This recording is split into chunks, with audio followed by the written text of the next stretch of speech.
अस्सलामुअलैकुम, hi and hello. N sports pulse में आप सबको खुश आमदीद कहती हूँ। Welcome to the N sports pulse.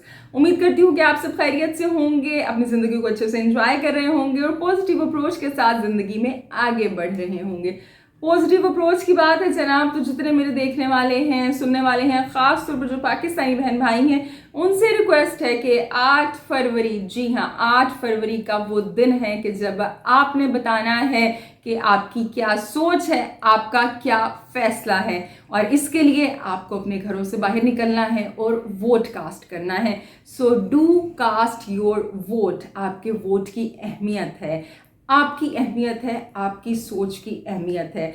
इतने अरसे से जो होता आ रहा है, ज़रूरी नहीं है कि अब भी ऐसा ही हो, ऐसा नहीं होगा अगर आप ऐसा नहीं होने देंगे तो। सो ज़रूर बाहर निकलें, वोट कास्ट करें, जिस मर्जी पार्टी को कास्ट करें। मैं नहीं कहूँगी कि आप PMLN को ही कास्ट करें या पीपल्स पार्टी को दें या खान साहब को जाके वोट दें। नहीं भाई, जिसको आप समझते हैं कि ये जनाब पाकिस्तान को लीड करने के काबिल है, उसको आप ज़रूर वोट दें। बस ये रिक्वेस्ट है आपसे। मैं देख रही थी कि ये जो पाकिस्तान में इलेक्शंस होने जा रहे हैं, इस दफ़ा बड़े निराले इलेक्शंस हैं, क्योंकि मैंने इससे पहले जो वोटर्स हैं उनको कभी इतना एनर्जेटिक नहीं देखा, उनको कभी इतना इम्पेशेंट और बेताब नहीं देखा वोट देने के लिए। अगर मैं अपनी बात करूं तो आई नेवर कास्टेड वोट। मैंने इससे पहले कभी भी वोट नहीं डाला। हत्ता कि 2018 में जब इलेक्शंस हो रहे थे तब तक मेरा जो वोट था वो लाहौर का था and I was there. But मैंने कहा कि नहीं, मैं वोट नहीं डालने चाह रही हूँ कि ये क्या फ़ायदा, अपनी मर्ज़ी की हुकूमत आ जाती है या सारे एक जैसे हैं। बट इस दफ़ा जनाब सोच तब्दील हो गई है। इस दफ़ा हमने सोचा कि नहीं भाई, वोट हमने डालना है और वोट से अपना फ़ैसला सुनाना है दूसरों को, कि जिनको अपना फ़ैसला सुनाना हमें बेहद ज़रूरी है। अब मुझे नहीं पता है जो बड़े हैं, जो पिंडी वाले हैं, वो क्या सोच के बैठे हुए हैं। उनकी भी कुछ ना कुछ प्लानिंग होगी इस सारे टर्न आउट से। ये जो इतने वोटर्स घर से निकलेंगे उनको टैकल करने की, आई डोंट नो। लेकिन बहरहाल हमने अपनी सोच को पॉजिटिव रखना है और वोट डालना है। बाकी जनाब जो अल्लाह पाक हैं वो पाकिस्तान के लिए बेहतर करें और अच्छा करें, हम सबके लिए अच्छा करें। स्पोर्ट्स की बात कर लेते हैं, और स्पोर्ट्स में जब हम बात कर रहे हैं तो वो जो बुमराह हुआ था, वो अब इंडिया से निकल के, इंग्लैंड से निकल के, यानी इंडियन कैंप से निकल के, इंग्लैंड के कैंप से निकल के अब वो पूरी दुनिया में हो रहा है, क्योंकि ICC की टेस्ट रैंकिंग आ चुकी है और उस पे जो बुमराह हैं वो धूम मचा रहे हैं। He is in the number 1 spot, और ऐसा पहली दफ़ा हुआ है कि इंडिया का कोई पेसर ICC की टेस्ट रैंकिंग में नंबर 1 है। इस हवाले से आपसे बात करेंगे। और रिकी पॉन्टिंग ने क्या कहा है ऋषभ पंत के हवाले से, ये आपसे डिस्कस करेंगे। विराट कोहली के बारे में क्या खबरें आ रही हैं, इस हवाले से कुछ बात करेंगे। न्यूजीलैंड क्या एक नई तारीख रकम करने के करीब है? क्या न्यूजीलैंड इस दफ़ा साउथ अफ्रीका को तकरीबन आफ्टर 100 ईयर्स टेस्ट सीरीज हरा देगा?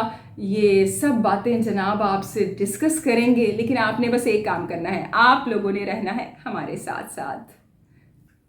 जी, बात का आगाज़ कर लेते हैं बुमराह से। बुमराह की बात की जाए तो इंडिया के बड़े ज़बरदस्त पेसर हैं। 1 साल से ज़ायद के लिए अपनी इंजरी की वजह से वो टीम से बाहर रहे, अनफिट रहे, और उस दौरान आई डू रिमेंबर ऐसा हुआ कि BCCI ने जब प्लेयर्स को कॉन्ट्रैक्ट दिया तो उसमें बुमराह का भी नाम था, और तब कुछ लोगों ने बड़ा क्रिटिसाइज़ किया कि भाई ये BCCI ने क्या किया है, नाइंसाफ़ी कर रहे हैं, जब बुमराह खेल नहीं रहे तो उनको क्यों कॉन्ट्रैक्ट दिया गया है। So here is the answer. यहाँ पे बुमराह ने जवाब दिया कि ये BCCI ने उनको क्यों कॉन्ट्रैक्ट दिया था, क्यों अपने साथ रखा।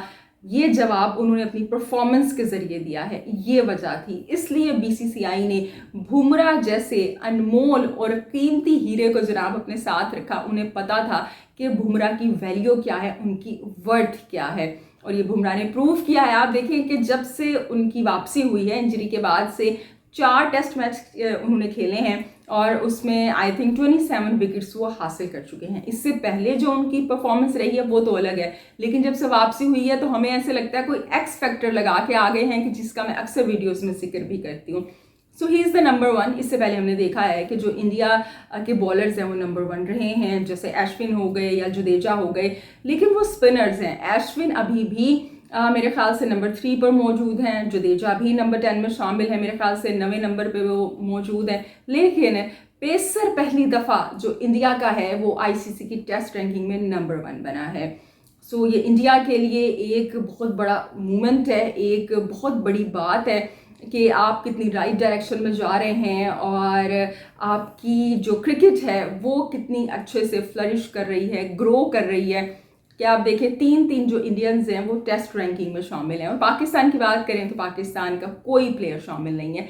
जिस चीज़ को आप रिस्पेक्ट देते हैं वही आपको मिलती है। वो क्या कहते हैं ना कि एज यू डू सो कि as you sow shall you reap, इस तरह की कोई स्टोरी पढ़ी थी मैंने भाई कि जैसा करोगे वैसा भरोगे। सो इसी तरह का पाकिस्तान के साथ भी हो रहा है कि जो कर रहे हैं वो भर रहे हैं, जो हमने बोया था वो हम काट रहे हैं। कि जो टेस्ट रैंकिंग्स हैं उसके अंदर जो पाकिस्तानी हैं, जो पाकिस्तानी प्लेयर्स हैं वो नहीं दिखाई दे रहे हैं। अभी हम जनाब बॉलर्स की बात कर रहे हैं, सो इसके अंदर भी पाकिस्तानी कोई बॉलर मौजूद नहीं है। कहने को तो हमारे पास जनाब शाहीन और वो हारिस रऊफ़ और जनाब वो नसीम शाह, बड़ा ज़बरदस्त पेस अटैक था, लेकिन वो पेस अटैक स्कैटर्ड हो चुका है। एक जो पेसर थे हारिस रऊफ़, वो तो क्या कहते हैं ना, दुम दबा के दौड़े, तो वो तो टेस्ट से दौड़ ही गए, उनका तो चैप्टर ही क्लोज हो गया। शाहीन जब से इंजरी के बाद से वापस आए हैं वो भी तक लॉस्ट हैं, ऐसे वो लग रहा है कि वो खुद ही कुछ ढूंढने की कोशिश कर रहे हैं। नसीम शाह खुद से इंजरी का शिकार हैं, और जो नए आने वाले पेसर्स हैं उनकी तो बात अलग है। उसमें से भी कुछ इंजर्ड हैं, उनको वैसे चांसेस नहीं दिए जा रहे हैं, या जिनको चांसेस दिए गए उनको वैसे ग्रूम नहीं किया गया, या जब उनको दिया गया मौका तो जनाब वो अनफिट हो गए। सो इस तरह की कहानियाँ चल रही हैं। जबकि हम आईसीसी की ये टेस्ट रैंकिंग की बात करते हैं, सो नंबर 1 है जनाब बुमराह के, जिन्होंने दुनिया में धूम मचा दी है दुनिया क्रिकेट में। इसके अलावा हम देखते हैं कि जनाब कगिसो रबादा जो साउथ अफ्रीका के हैं वो नंबर 2 पे हैं, फिर एशविन है, और फिर उसके बाद पैट कमिंस हैं, जोश हैजलवुड हैं, और फिर ऑस्ट्रेलिया के मेरे ख्याल से 3 हैं, नेथन लॉयन भी इसके अंदर हैं। इंग्लैंड के 2 बॉलर्स जेम्स एंडरसन और एक ऑली रॉबिन्सन मौजूद हैं। श्रीलंका के जनाब अगर मैं नाम उनका सही मैं ले रही हूँ तो भूल गई, प्रताप जयसूर्या आई थिंक, वो मौजूद हैं। लेकिन नहीं है तो कोई पाकिस्तानी बॉलर नहीं है। अब क्यों नहीं है ये पाकिस्तान को बैठ के सोचना पड़ेगा, क्योंकि जो हमारे प्लेयर्स हैं वो तो लीग एंजॉय कर रहे हैं। अभी आप जानते हैं कि यूएई लीग में हमारे बॉलर्स को आपने खेलते हुए देखा, प्लेयर्स को खेलते हुए देखा। फिर उसके बाद आपने जनाब ये जो बांग्लादेश की लीग है बीपीएल, उसमें प्लेयर मसरूफ़।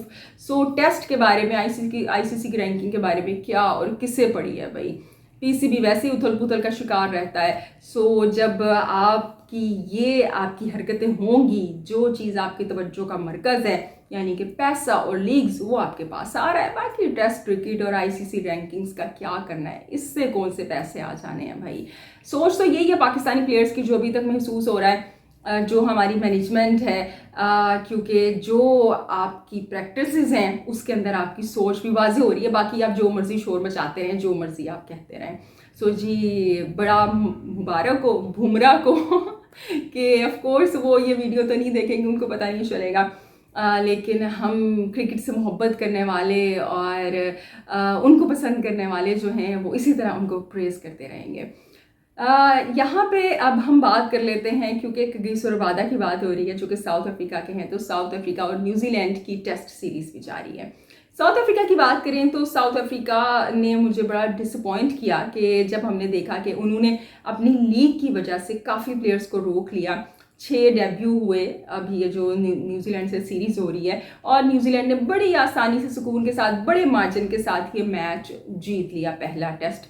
हमने देखा इसके अंदर के जो केन विलियमसन हैं वो जनाब न्यूजीलैंड के 5वें ऐसे बैटर बन गए कि जिन्होंने दोनों इनिंग्स में सेंचुरी स्कोर की, और ये अपनी जानिब से उनका पहला कारनामा था। बड़ा अच्छा परफॉर्म किया न्यूजीलैंड ने, काइल जेमिसन ने खिलाड़ियों को आउट किया, और अब अगर न्यूजीलैंड दूसरे टेस्ट में भी हरा देता है जनाब साउथ अफ्रीका को, कि जिसके काफ़ी चांसेस लग रहे हैं, सो ये वो एक नई तारीख रकम कर देंगे कि साउथ अफ्रीका को हराने में कामयाब हो जाएंगे, तकरीबन मेरे ख्याल से 100 साल के बाद।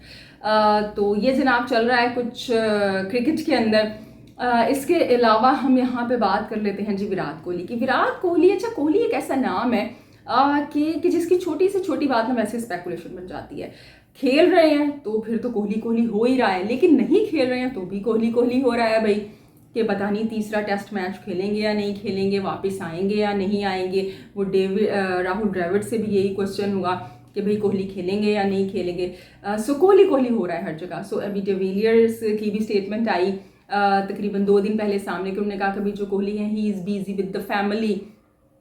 और हम सबको पता है, वो ये ना भी बताते तो सोशल मीडिया का ये जो टाइम है, और जो अगर आप स्टार हैं, so you can not hide something for long period of time. So Anushka Sharma and Virat Kohli is on the way of their family. They are expecting their second child. So इस वजह से कोहली ने, AB de Villiers ने भी यही कहा कि इसी वजह से उन्होंने ब्रेक लिया है। और बिल्कुल सी फैमिली पहले आती है कि कोहली का डिसीजन है, इसकी हम रिस्पेक्ट करते हैं, लेकिन अभी ये नहीं पता कि वो तीसरे में खेलेंगे या नहीं खेलेंगे। आपकी क्या राय है? मुझे तो ऐसे लगता है कि विराट कोहली की वापसी हो जाएगी भाई। लेट्स सी, वो इतने बड़े प्लेयर हैं कि उनको प्रैक्टिस की क्या ज़रूरत है। अब प्रैक्टिस की बात हो रही है तो प्रैक्टिस से मुझे याद आया कि जो इंग्लैंड की टीम है, क्योंकि ये जो थर्ड टेस्ट है, इसमें काफ़ी ब्रेक आया, सेकंड टेस्ट और थर्ड टेस्ट के दौरान काफ़ी ब्रेक है। 15 फरवरी से मेरे ख्याल से राजकोट में टेस्ट शुरू हो रहा है। सो इस ब्रेक की वजह से इंग्लैंड की टीम वापस चली गई है। क्या समझे आप? इंग्लैंड वापस चली गई है? नहीं नहीं नहीं नहीं, है वो यहाँ पे, डर के नहीं भागे अभी तक। वो जनाब यूएई वापस चले गए हैं। आईसीसी की जो क्रिकेट एकेडमी है वहाँ पे वो प्रैक्टिस कर रहे हैं। वो कह रहे हैं जी वहाँ पे फैसिलिटीज़ ज़्यादा हैं, पिचेस ज़्यादा अच्छी हैं वहाँ पे। So they are practicing over there. So test से पहले अब वो आ जाएंगे। अब कुछ लोगों का कहना है कि ये जो एक जो ट्रैवल की फैटिग है, ये भी कोई प्रॉब्लम बायस ना बन जाए, तो I don't think so. Players आदि होते हैं, और वैसे भी ये इंडिया से यूएई की फ़्लाइट ही कितनी देर की है। तो जी वो वापस से आ चुके हैं, और अब तीसरा टेस्ट खेलने के लिए वापस आएंगे। मुझे अच्छी तरह याद है कि ये अपना कुक भी लेके आए थे जब पाकिस्तान आए थे ना टेस्ट सीरीज़ के लिए। वो पता चला कि अपना कुक लेके आए थे, उसके खाने से भी इनके जो स्टमक है वो अपसेट हो गए थे, लेकिन उसके अपसेट ने स्टमक ने कुछ किया नहीं, इन लोगों ने फिर भी आगे पाकिस्तान को हरा दिया था। सो बहरहाल ये जो गोरे हैं ना, ये थोड़े से आपने वो सुना था ना, वर्ल्ड कप में भी जो रूट कह रहे थे कि बड़ी पोल्यूशन है और जिस स्टमक अपसेट हो गया, तो ये बड़े नाजुक होते हैं, ज़रा एशियन कंट्रीज़ में आके थोड़े से परेशान हो जाते हैं। और आना भी ज़रूरी है भाई, आना भी होता है। अभी कोई अगर इतने ही आप एशियन कंट्रीज़ में आके परेशान हो जाते हैं, यहाँ पे पोल्यूशन है या खाने अच्छे नहीं है, तो भी आईपीएल खेलने से भी मना कर दें, है किसी में दम आईपीएल खेलने से मना कर दे। तो जी अब आईपीएल की बात हो रही है। देखिए कैसे ना कनेक्शन से कनेक्शन जुड़ रहे हैं। So just connecting the dots, हम पहुंचे हैं अब आईपीएल पे। जब आईपीएल पे पहुंचे हैं, सो यहाँ पे बात करते हैं ऋषभ पंत की। ऋषभ पंत एक ऐसा नाम कि जो जब से गए हैं, ना सिर्फ उनके फैंस बल्कि इंडियन टीम भी उन्हें बड़ा मिस कर रही है, क्योंकि उनके बगैर वो जो टीम में एक वेनम का एलिमेंट होता था ना, जो एक एक्स फैक्टर था, वो मिसिंग दिखाई देता है। विकेट कीपर बैटर क्या कमाल के वो, लेकिन फिर हम सबको मालूम है कि he just went through life threatening accident और उसके बाद उनको काफ़ी ब्रूजेस भी आए, इंजरीज भी आई, और फिर सर्जरीज भी हुई। मेरे ख्याल से 2 नी सर्जरीज हुई उनकी, और डॉक्टर्स ने कहा कि तकरीबन 17 से 18 माह लगेंगे इनको रिकवर होने में। लेकिन जनाब थैंक्स टू गुड ट्रीटमेंट और वो प्रॉपर केयर जो उनको दी गई, कि अब वो अपना तकरीबन 1 साल के बाद या 12 या 13 माह के बाद अपना कम बैक करने जा रहे हैं आईपीएल में। और इसके लिए जो ऋषभ पंत है, उनका भी अगर आप सोशल मीडिया फॉलो करते हैं तो आप देखते होंगे कि वो भी अब अपनी जर्नी सोशल मीडिया के ज़रिए शेयर करते हैं, प्रैक्टिस करते हुए बताते हैं। और उन्होंने खुद भी ये कहा कि उस वक्त मुझे ऐसे लगा था कि शायद he said my time is over in this world, लेकिन जनाब luckily he just made it out, और अब वो अपना कम बैक करने जा रहे हैं। तो अब ये जो रिकी पॉन्टिंग है जनाब, उनकी स्टेटमेंट सामने आई है ऋषभ पंत को लेके, कि उन्होंने कहा है कि उनका रोल अभी क्लियर नहीं है। रिकी पॉन्टिंग सेड कि रोल क्लियर नहीं है, but he is going to come back. अब रोल क्लियर नहीं से क्या मुराद है?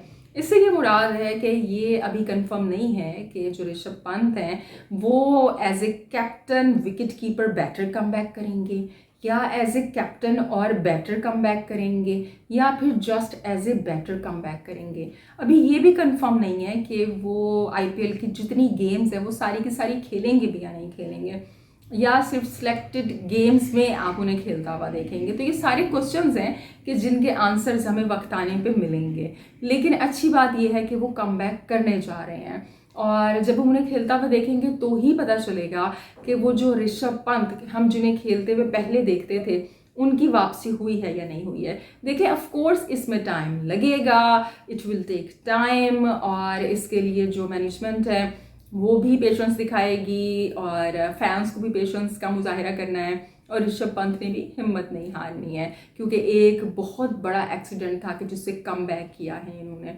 आई डू रिमेंबर कि वो जो उनकी पिक्चर्स थी और वो सारी वीडियो मैंने देखी थी और जब पता चला था वो जस्ट अमेज्ड कि ये कैसे हो गया। लेकिन ये तो खैर अब जो होना था हो गया। अभी के लिए जनाब आईपीएल के लिए ऋषभ पंत को बेस्ट ऑफ लक है।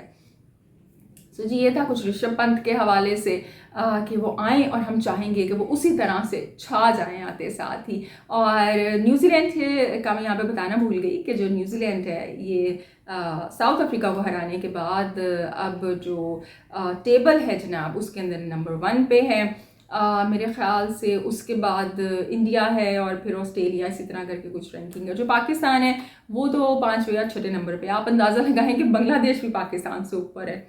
तो आगे जाके क्या होगा पता नहीं है। ये जो टेस्ट चैंपियनशिप का टेबल है इसमें किन 2 टीम्स को हम खेलते हुए देखेंगे, क्योंकि अभी तो स्टोरी लंबी है।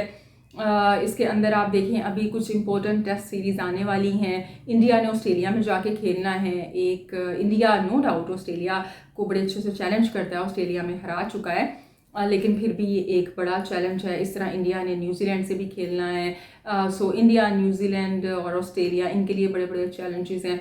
इन्होंने खेलना है एक दूसरे से। और इस तरह पाकिस्तान की बात करें तो पाकिस्तान ने साउथ अफ्रीका से भी खेलना है। सो ये भी जो सीरीज़ है ये टेस्ट काफ़ी क्रिकेट हमें देखने को मिलेगी। लेकिन पाकिस्तान की जो टीम है, जो मैनेजमेंट है, उनसे रिक्वेस्ट ये है कि जो अपना फोकस है उसको एक जगह पे रखें। लॉन्ग फॉर्मेट पे रखेंगे तो शॉर्ट फॉर्मेट खुद ब खुद आएगा। जो बॉलर एक दिन के अंदर 20 से 25 ओवर करवा सकता है उसके लिए 4 ओवर्स करवाना क्या बात है। लेकिन अगर आप इसी तरह 4-4 ओवर्स के पीछे भागते रहेंगे ना तो फिर ये 4 ओवर भी आपके हाथ में नहीं रहेंगे। सो जी बहरहाल ये था आज का प्रोग्राम। अब आपसे कल मुलाकात होगी वोट डालने के बाद। बस मेरी दुआ है कि सब कुछ खैर खैरियत से हो जाए जी। कोई किस्म की बदमज़गी, हैसल या कोई अगली सिचुएशन क्रिएट ना हो। आप लोग सब हंसते मुस्कुराते रहिएगा, मुझे अपनी दुआओं में याद रखिएगा और मुझे एक प्यारी सी स्माइल दीजिए, ये वाली, क्योंकि आप मुस्कुराते हुए बहुत अच्छे लगते हैं। अल्लाह के पान।